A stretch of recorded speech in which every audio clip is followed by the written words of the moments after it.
তোর বউ এইসব মেয়ের সাথে কেন চলে কত? ভাইজান, লিসা তো জেনির অনেক আগের ফ্রেন্ড।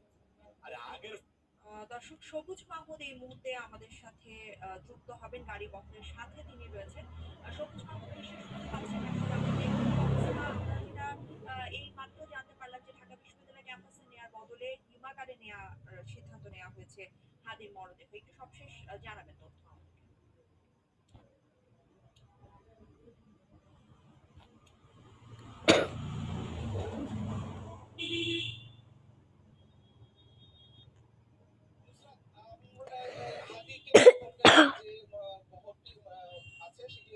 ইতিমধ্যে এয়ারপোর্ট থেকে বের হচ্ছে বলে আমরা জানতে পেরেছি এবং আমরা এই মুহূর্তে আপনাকে দেখাচ্ছি হচ্ছে যে আমরা ঠিক মহড়টির ঠিক আগেই আছি এবং হাদিকে যে মরদেহটি নিয়ে যাওয়া হবে সেই যে রুট প্ল্যানটি আমাদেরকে জানানো হয়েছে সেটা হচ্ছে এলিভেটেড এক্সপ্রেস হয়ে হাতির ঝিল নামা হবে এবং হাতির ঝিল থেকে এটা মগবাজার হয়ে পল্টন হয়ে ঢাকা বিশ্ববিদ্যালয় পর্যন্ত যাবে। আমরা এই মুহূর্তে বহরের ঠিক সামনের দিকে আছি এবং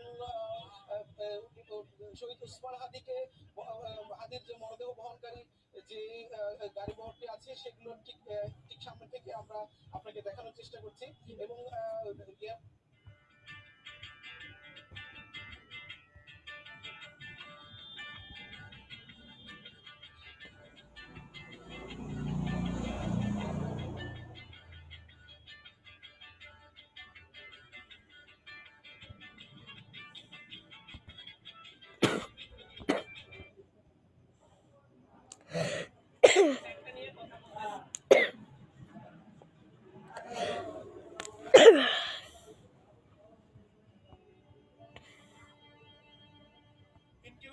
রাহুল নায়ক শরীফ ওসমান হাদি মারা গেছেন।